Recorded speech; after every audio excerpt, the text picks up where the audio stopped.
నమస్తే అండి. 50 సంవత్సరాల చరిత్ర కలిగిన famous Lingaiah tiffin centre chutney. అంత అద్భుతమైన టేస్ట్ కారణం ఆ చట్నీ చేసే ప్రాసెస్ ఇంకా పోపు వేసే విధానమేనండి. స్టెప్ బై స్టెప్ క్లియర్గా ఎలా చేసుకోవాలో చూపించేస్తాను రండి. ముందుగా పాన్ లో ఒక ఫుల్ గ్లాస్ వేరుశనగ పప్పులు వేస్తున్నానండి.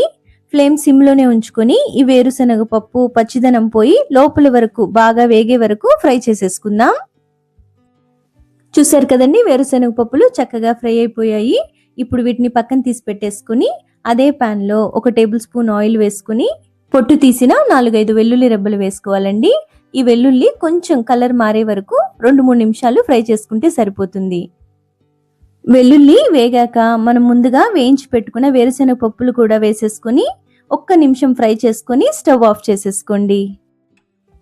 ఇప్పుడు ఇందులో ఒక చిన్న నిమ్మకాయ సైజ్ అంతా చింతపండు రసం, 1.5 టేబుల్ స్పూన్ కారం, 1 స్పూన్ సాల్ట్ వేసుకోవాలండి.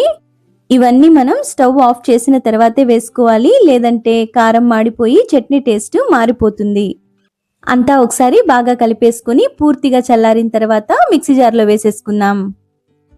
ఇప్పుడు ఇందులో కొంచెం కొంచెంగా వాటర్ పోసుకుంటూ చట్నీ మరీ పల్చగా కాకుండా మరీ గట్టిగా కాకుండా ఇలా గ్రైండ్ చేసుకొని పక్కన పెట్టేసుకోండి.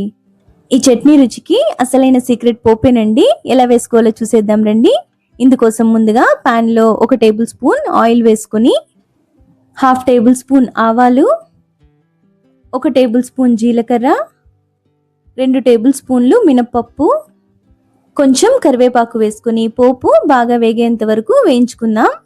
పోపు వేగిపోయిందండి. ఇప్పుడు ఇందులో చిటికెడు ఇంగు కూడా వేసుకుని ఒకసారి కలిపేసుకుని స్టవ్ ఆఫ్ చేసేసుకోండి.